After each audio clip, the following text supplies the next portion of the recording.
Hello guys, welcome back to my video. Today I'm talking about the Carb Cheater, and some of you guys may not have heard of that before, but it's a really cool new device that helps you tune in your carburetor. It was designed and built by a couple guys out of Iowa, Luke Finling and Joe Turnus. You can find Luke Finling's YouTube channel on ThunderHead 289 on YouTube. Decided to help guys figure out how to tune their carburetor by giving them all the tools they need to tune their carburetor. But I think for you to understand it a little better, I need to show you how all the parts go together and then how it shows it on the computer and then how you can take that information and apply it to your carburetor. So let's get into it.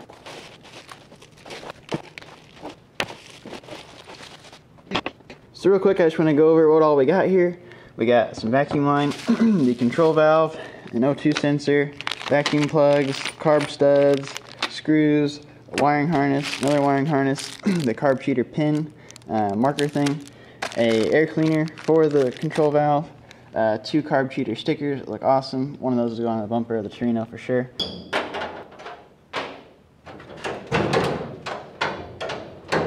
So the Carb Cheater mainly only stays under the hood, so there's no under dash wiring or anything else you gotta do, and the majority of it is pretty hidden.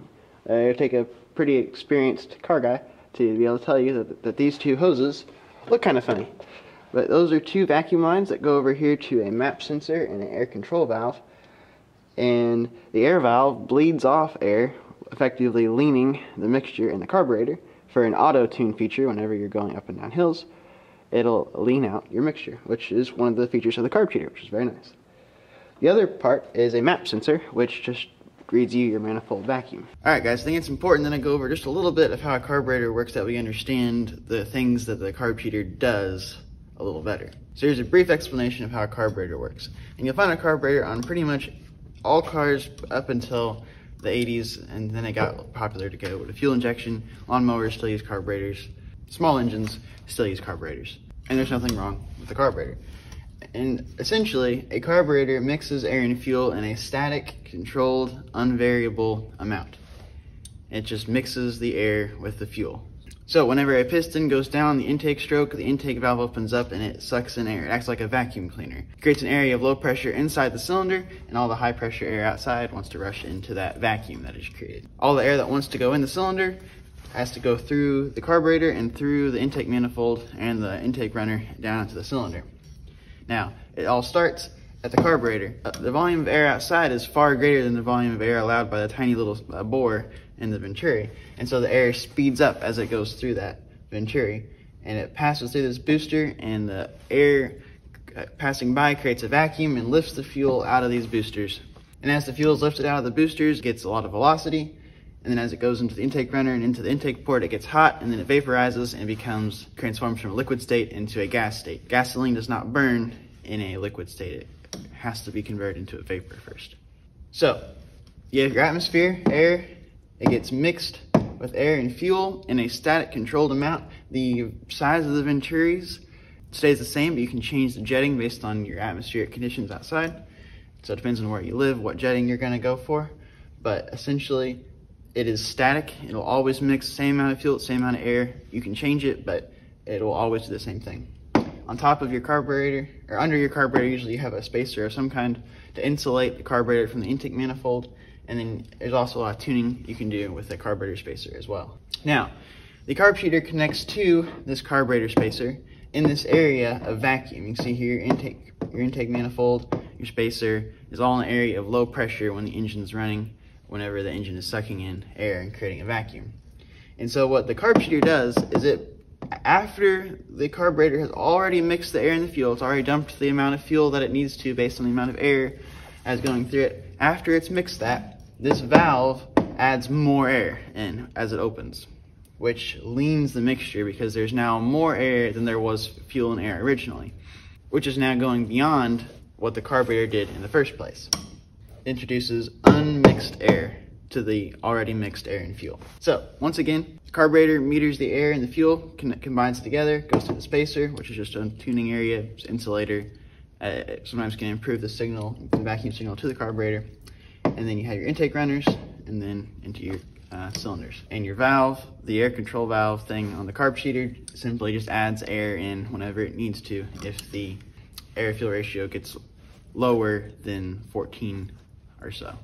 It depends on the setting you set it to, but this valve can fix a rich condition, and now it cannot fix a lean condition that is controlled by the carburetor. Yeah, carburetor mixes air and fuel in a static, controlled, unvariable amount. It's a lot of words, but I think they're all kind of important. So hopefully that was just a little explanation of how a carburetor works. All carburetors are basically the same when it comes to how they work and what physics makes them work and allows them to work. Now obviously a Holley is way different to tune than an Edelbrock is, but essentially they're the same. The Carb Cheater only requires 2 centralized manifold vacuum ports, so it just makes it very useful to have their own spacer. And it is a 1/2-inch phenolic spacer, I believe is the material, or maybe it's something else, but it's still a very thermally insulative material, and it works very well. It's a 1/2 inch instead of an inch. I had an inch, and then it's also a 4-hole spacer instead of an open plenum spacer, which is what I had on before. But they said you can also modify those spacers as much as you want. They do crack on the outside, so be careful, but anything inside you should be fine. The spacer sits between the manifold and the carburetor. On the wiring side of things, you have to run 1 wire to the positive side of the coil, because the Carb Cheater does give you a live tachometer readout.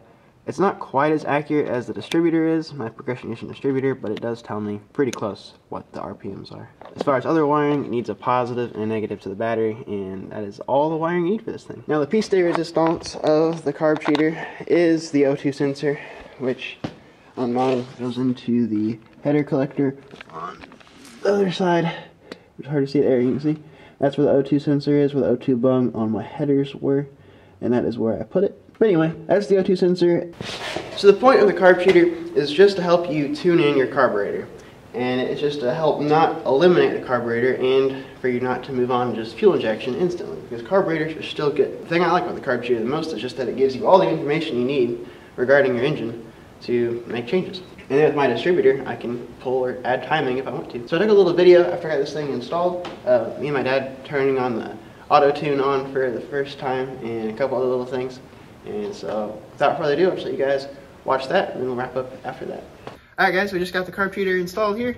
Got it mounted here on the firewall beside the power steering pump. Mainly because this cord for the O2 sensor was only so short, and this is pretty much the only place I could put it that would reach the O2 bung on my long tube headers. It's got the Carb Cheater installed. Before we did that, I swapped jets on the carburetor. We took it to that car show in Bristol.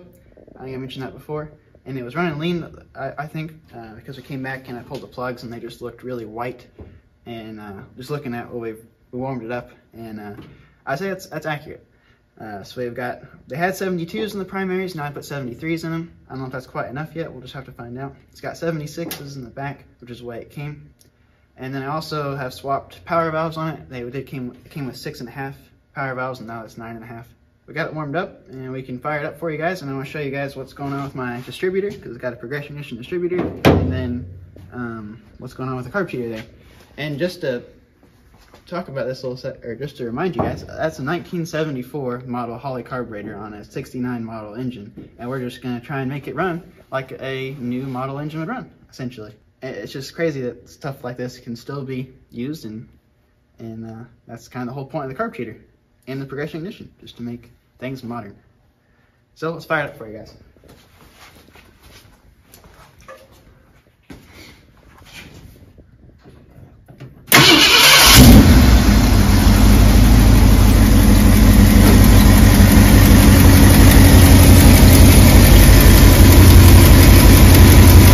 So just a second ago we had it idle at about 750. Now it's at, that's my radio. Right now it's at about 600-700 there, which is probably a little low, but it'll probably warm up a little bit, I don't know. It was just 750 seconds ago, but pulling 17 inches of mercury, and the Carb Cheater here disconnected because we turned the ignition off. Running a little lean right now, according to this thing. 15, you want about 14.5, and then pulling 18 inches of mercury according to this. On here we're pulling 17, so I'd say that's about right. And that says our idle is 650, which also is about right according to this thing. So, anyway, it seems to have pretty good power response.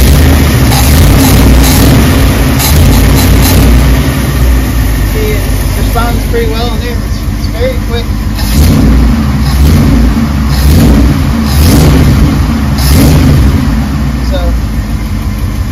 real-time data that's collected.